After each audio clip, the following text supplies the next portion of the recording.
नमस्कार, मैं हूं प्रभु चावला। सीधी बात में आज किसी गोल्फ के खिलाड़ी की बारी नहीं है। अगर बारी है तो जम्मू एंड कश्मीर के भूतपूर्व मुख्यमंत्री फारूक अब्दुल्ला की। आजकल इनका कश्मीर और केंद्र की राजनीति में कोई दखल दिखाई नहीं दे रहा। इसका इनके परिवार और उनकी अपनी राजनीति पर क्या असर पड़ेगा, आइए इन्हीं सभी मुद्दों पर करते हैं डॉक्टर फारूक अब्दुल्ला से ही सीधी बात। डॉक्टर साहब ये बताइए, आजकल आप लंदन में ज्यादा रहते हैं, दिल्ली में रहते हैं, श्रीनगर में रहते हैं? आजकल जहाँ आप मुझे चाहेंगे मैं वहाँ पहुँच जाऊँगा। मैं तो वतन में रहता हूँ, मेरा वतन ये है। नहीं रहते उसमें कभी मैं दिल्ली में होता हूँ, कभी जम्मू में, कभी श्रीनगर में। साल में 2 दफा विलायत चला जाता हूँ अपने बच्चों को देखने के लिए। साल में 2 दिन सिर्फ जाते हैं विलायत? नहीं, 2 दफा जाता हूँ और उससे ज्यादा नहीं। जब आप मुख्यमंत्री थे तब आपकी इमेज ये था कि आप हमेशा लंदन में रहते हैं। वो आप लोगों का प्रोपेगेंडा था। फारूक अब्दुल्ला को बदनाम करने का यही तो प्रोपेगेंडा था। फारूक अब्दुल्ला के खिलाफ तो यही प्रोपेगेंडा थे कि फारूक अब्दुल्ला मोटरसाइकिल पे लड़कियां ले जाता है, शराब पीता है, बदमाश है, गोल्फ खेलता रहता है, ये कभी काम नहीं करता है। ये प्रोपेगेंडा तो था, ये बंद हो गया। आप क्योंकि मैं मुख्यमंत्री नहीं हूँ, जब फिर बन जाऊंगा तो फिर से ही शुरू हो जाएगा। इसलिए पूछ रहा हूँ मैं, आप श्रीनगर में ज्यादा टाइम लगाते हैं कि नहीं? आजकल मैं लगाता हूँ, पहले से ज्यादा लगाते हैं? बहुत ज्यादा लगाता हूँ। अभी लगता है कि आपको जो पीस प्रोसेस चल रहा है, जो सो कॉल्ड आप जिसकी आपने भी तारीफ की है, देखिए पीस प्रोसेस का जहाँ तक उसका कोई असर नहीं हो रहा है। सुनिए, पीस प्रोसेस इन्होंने शुरू नहीं की है। पीस प्रोसेस अगर किसी ने शुरू की तो अटल बिहारी वाजपेयी ने शुरू की और उसके बाद इन्होंने उसको आगे चलाया है। उसका असर नहीं हो रहा ना अभी। देखिए ना, पीस प्रोसेस का असर कैसे होगा, क्योंकि वो तो सिंसियर होने चाहिए जो पार बैठे हुए हैं। नहीं, वहाँ तो लगता है कि वहाँ जो लड़के कर रहे हैं उनको मिलिटेंट जिनको आप लोग बोलते हैं या टेररिस्ट बोलते हैं, जो भी कह सकते हैं, उनका कारण ये है कि वहाँ पर जो लूट मार पॉलिटिशियंस ने की, कश्मीर के अंदर डेवलपमेंट तो होता नहीं कुछ। सबसे ज्यादा राज किया फारूक अब्दुल्ला की फैमिली। देखिए मुझे नहीं पता कि आपको कौन इन्फॉर्म करता है। अगर आप देखें, जब मैंने 96 में उठाया, ये भोज उठाया, तो उस वक्त हमारे यहाँ कोई पुल नहीं था जो सीधा था, सब जला दिए गए थे। हम लोगों ने परिवार का राज था। सुनिए, अब्दुल्ला का परिवार, उसमें आप देख लीजिए, जब से शेर कश्मीर आए 75 से, उसके बाद आप खुद देखें कि डेवलपमेंट फेज कितना तेज हो गया, वो आप खुद देख लीजिए। मैं नहीं कहूँगा कि मुझे बनाइए, किसी जज को भेजिए एंड लेट हिम ऑनेस्टली सी कि क्या डेवलपमेंट तब से हुई है। और हमने उस डेवलपमेंट को even with militancy at the highest rate and thanks to government of India help, let us be very clear about it. जो प्लानिंग कमीशन ने हमें मदद की, मधु दंडीवटी ने एज वाइस चेयरमैन जो हमें मदद की, वो हम भूल नहीं सकते हैं। 25 साल फारूक अब्दुल्ला का जो राज था, फारूक अब्दुल्ला परिवार का जो राज था, उसके अंदर आपने सेंटर की जो पगार थी उसके बेसिस पे जो कुछ किया, सड़क बनाए, पुल बनाए, आपने अंदर कोई क्रिएट नहीं की इंडस्ट्री, कुछ भी नहीं किया। मुझे ये बताइए, क्या हमारे पास पेट्रोल है? क्या हमारे वहाँ से पेट्रोल निकलता है? हम अगर ट्यूबवेल भी खोदते हैं तो पानी नहीं निकलता, तो न तो गैस है न तो पेट्रोल है। हमारे यहाँ कौन सी इंडस्ट्री है? हिंदुस्तान कश्मीर बर्बाद कर दिया। सुनिए, हिंदुस्तान की जब बात करते हैं आप, हिंदुस्तान ने तो हमें बेच डाला। हमारे जो दरिया हैं, 3 दरिया तो पाकिस्तान को दे दिए। आपने सोचा उस वक्त जब आपने झेलम, सिंध और चिनाब पाकिस्तान को दे दिया, उस वक्त आपने सोचा कि हम क्या करेंगे? अगर आज हमारे पास ये दरिया होते और हम लोगों ने इन पे पावर बनाया होता, आज हम 15,000 मेगावाट आपके बाकी रियासतों को बेच सकते थे और उससे हमारा रेवेन्यू, हम आपसे नहीं पैसा लेते सेंटर से, बल्कि हम सेंटर को पैसा लोन करते। मगर 25 साल जो टूरिज्म वहाँ पर था, जहाँ पे इतने लोग जाते थे, वो बर्बाद हो गया। क्या करते हैं आप? 8 लाख टूरिस्ट आते हैं, उस पर आप तमाशा करते हैं। हमारे यहाँ 8 लाख आता है। माता वैष्णो देवी ट्रस्ट पे जनाब, हमारे माता वैष्णो देवी ट्रस्ट पे 60 लाख लोग आते हैं, जिससे हम बच गए। अगर वो भी नहीं आते तो टूरिज्म का पट्टा ही गोल था। अब्दुल्ला फैमिली सिर्फ कांग्रेस के जो थी उनकी बीक पे जिंदा रही, उन्होंने जिताया उनको? नहीं, हमें कांग्रेस ने न कभी जिताया। उसका असर आपने देख ही लिया कि 83 में जो मुझ पे हुआ, और फिर जो 84 में मेहरबान ने हमें डिसमिस किया, जगमोहन साहब ने, वो भी आप भूलिए। घर का बेदी लंका ढाए, आपके अपने ने आपका धोखा दिया, साहब ने आपको धोखा दिया। सुनिए, वो करने वाले धेली वाले ही थे, वही यहाँ से पैसों के बैग ले गए और उन 14 को खरीदा। मैं उनका नाम नहीं लूंगा, जो अभी भी जिंदा हैं, और अगर वो खुदा से डरते हैं तो आपके प्रोग्राम पे आके कहेंगे कहां से उनको पैसा मिला और कैसे उन्हें डिस्ट्रीब्यूट किया। कांग्रेस ने खरीदा उन लोगों को, खरीदा जिस भैया कौन नहीं यहाँ बिकता था। आया राम गया राम तो आप लोगों ने यहाँ दिल्ली से शुरू किया, किनको नहीं खरीदा आपने? क्या झारखंड के उन एमपीज को आप भूल गए? डॉक्टर साहब कभी उनके साथ कभी सेंटर में जो कभी सियासत, मैं आपको ये बताऊं, आपकी अपनी राजनीति भी जो अपॉर्चुनिस्ट है। सुनिए, सियासत एक बात ऐसी है, याद रखिएगा, सियासत में दाव पेच इंसान को दाली के बैंगन कभी इधर कभी इधर नहीं, दाली के बैंगन नहीं, इंसान को सोच के चलना पड़ता है, इंसान को देखना पड़ता है कि किस चीज से रियासत को फायदा होगा और रियासत के लोग आगे बढ़ सकते हैं। नहीं, आपको लगा नहीं कि आपने वाजपेयी जी का साथ छोड़ा, जनता ने वहां हरा दिया आपको? नहीं, ऐसी बात नहीं है। वाजपेयी जी का साथ हमने छोड़ा, वो हम जानते हैं क्यों छोड़ा। नहीं, वो तो आपको वाइस प्रेसिडेंट छोड़ दिया। नहीं, वाइस प्रेसिडेंट के मुझे वाइस प्रेसिडेंट के अगर ये प्रेसिडेंट ही भी ऑफर करते हैं, I am better off as I am, let me tell you frankly. मुझे आपके हारने का कारण क्या था फिर? सबसे बड़ा कारण ये था कि हमने कुछ ऐसी गलतियां की थी जिसका नतीजा हमने भुगत लिया। पर आपको ये लगता है कि शेर कश्मीर के बाद उनके बेटे की क्रेडिबिलिटी कम हो गई और उसके बेटे ने जब अपने बेटे को सौंप दिया उसकी क्रेडिबिलिटी जीरो, इसलिए हरा दिया? नहीं, आपको गलतफहमी है। क्या आपका बेटा सक्सेसफुल नहीं हुआ इसलिए? नहीं, मेरा बेटा सक्सेसफुल होगा इंशाल्लाह, वो मुझसे बेहतर है, वो उसकी क्रेडिबिलिटी आपने तो उसको सरकार दी, उसने गिरा सरकार खत्म कर दी। नहीं, ऐसी बात नहीं है, उसने सरकार कोई खत्म नहीं करती, बिल्कुल गलत फहमी है आपको कि उसने कर दी। वो बहुत ही काबिल है और इंशाल्लाह एक दिन फिर से आपने कहा राजनीति उसके हाथ में सौंप के जा रहे हैं, आप फिर वापस आ गए, आपको लगता है कि आप बेटे को अभी भी आपकी जरूरत है? देखिए, सियासी आदमी जो है ना, वो कितना भी कोशिश करे, मेरे वालिद ने एक दफा कहा, जब मैं नहीं जानना चाहता था, मैं जाना चाहता था इस पॉलिटिकल दरिया में, तो मेरे वालिद ने उस वक्त मुझसे कहा बेटा मत जाओ इस दरिया में, तुम एक दफा छलांग मारोगे, how much you might want to get out of it, आप इसे निकलना चाहोगे, नहीं निकल सकते। आपको लगता है अभी भी नेशनल कॉन्फ्रेंस की रेलेवेंस है वहां पर? हजूर उनसे पूछ लीजिए जो कहते थे कि हमें नेशनल कॉन्फ्रेंस का पता बता दीजिए, वो तो गुजर गए हैं, वो होम मिनिस्टर होते थे हिंदुस्तान के एक दफा, वो कहते हमें पता नहीं इसका पता कहाँ है। आज भी नेशनल कॉन्फ्रेंस लोगों के दिलों में छाई हुई है और इंशाल्लाह हर वक्त छाई रहेगी। आपको लगता है कि क्योंकि मुफ्ती साहब आ गए हैं वहाँ पर कश्मीर के लोगों को डिवाइड कर दिया गया? ये तो थोड़ा सा वक्त की बात है, आप लोगों ने तो दुनिया में ऐसे ही रूल किया है, डिवाइड और रूल किया है, अंग्रेजों से तो आपने ये सीखा हुआ है, तो काहे को मुझे बोलते हो? तो रूलिंग पार्टी के साथ तो आप हमेशा रहे हैं, सेंट्रल गवर्नमेंट के साथ। इंशाल्लाह उसके बगैर हम चल नहीं सकते हैं। कोई आपने खुद कहा हमारे पास कोई रेवेन्यू नहीं है, कहाँ से आएगा रेवेन्यू? तो ये है कि हमारे पास हमें कई दफा फौजियां मंगानी पड़ती है, कहाँ से फौजियां आएंगी? क्योंकि ये जो होता है कश्मीर के अंदर जो है सेंटर का जितना पैसा आता है वो तो वहाँ पॉलिटिशियन हजम कर जाते हैं, तो डेवलपमेंट तो होता नहीं। मैं तो समझता हूँ कि अफसोस मुझे इस बात का है, आपने कश्मीर को देखा नहीं है। अगर आप कश्मीर को देखते 75 से, तब आपको पता लगता। चलो आपके हमने तो 75 से ही कश्मीर उठाया। डॉक्टर साहब मैंने तो देखा नहीं, आपकी नजरों से देखने की कोशिश करेंगे कश्मीर कैसा है, परंतु एक छोटे से ब्रेक के बाद। सीधी बात में आपका एक बार फिर से स्वागत है। आज हम बातचीत कर रहे हैं गोल्फ खिलाड़ी से नहीं, डॉक्टर फारूक अब्दुल्ला से।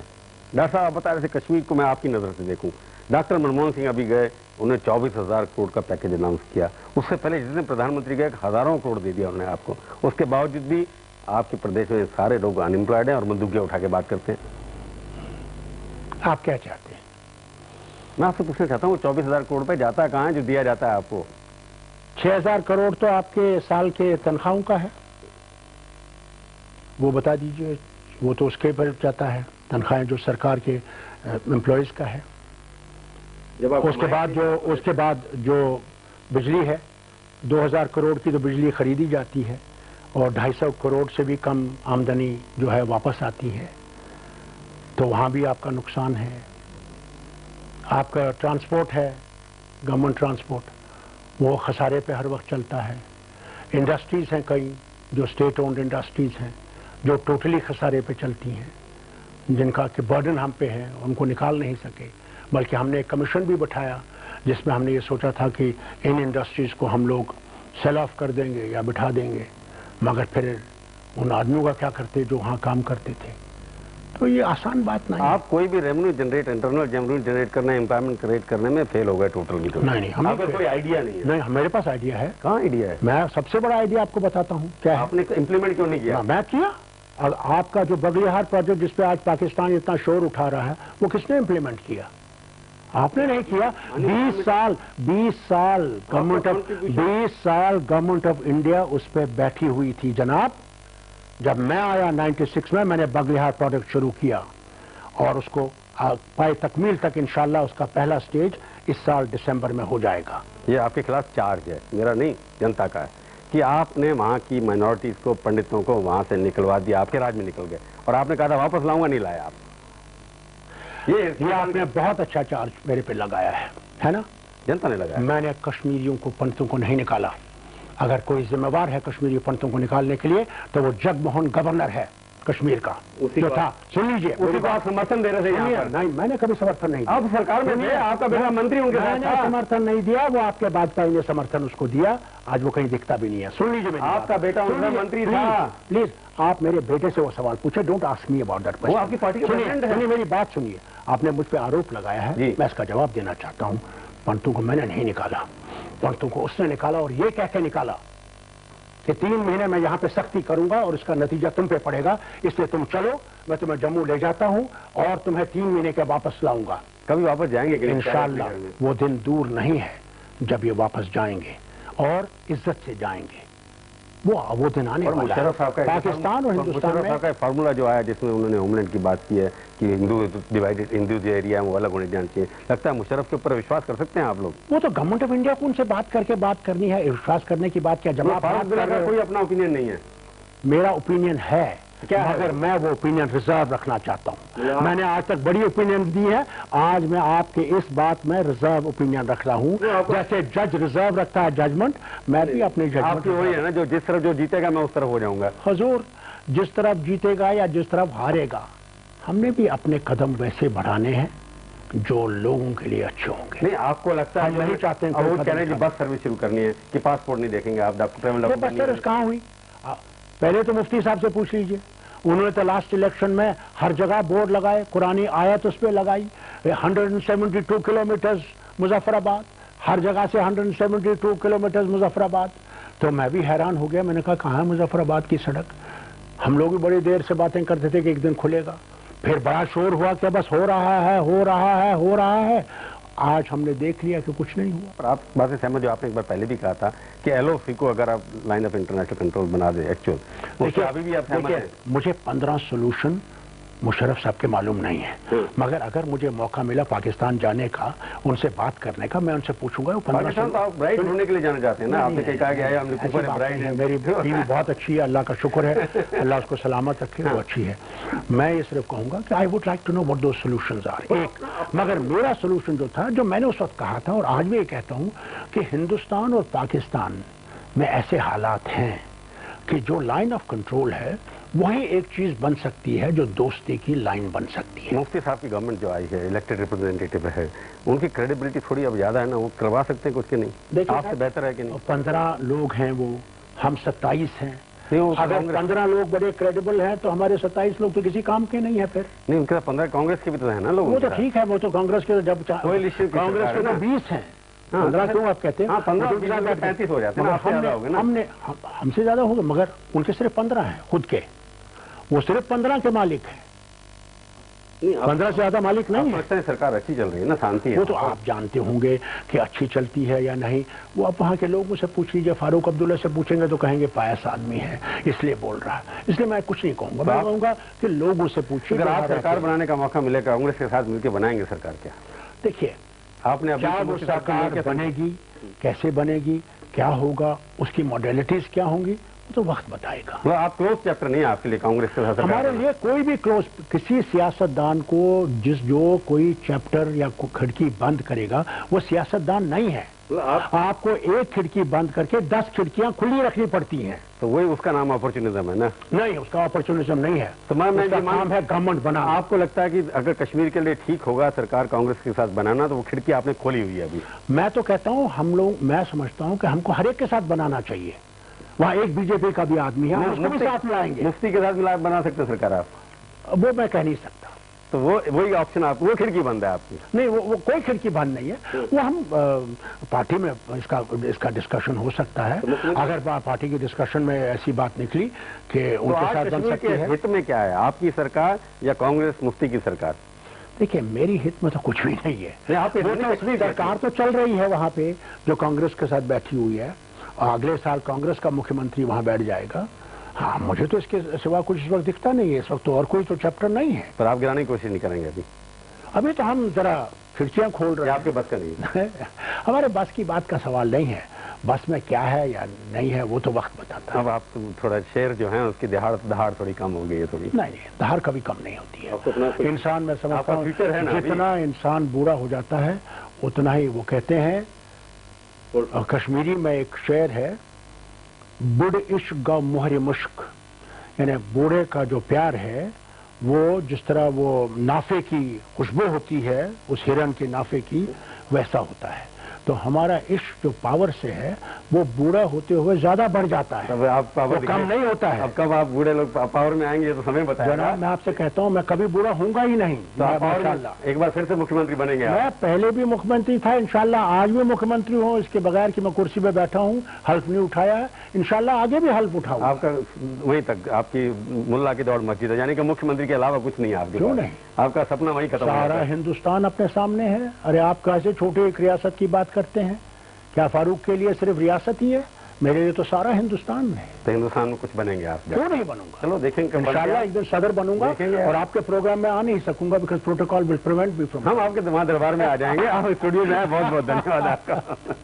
तो ये थी आज की मुलाकात। सीधी बात का ये कार्यक्रम आपको कैसा लगा? आप अपनी राय हमें ईमेल के जरिए भी भेज सकते हैं। हमारा ईमेल का पता है sb@aajtak.com।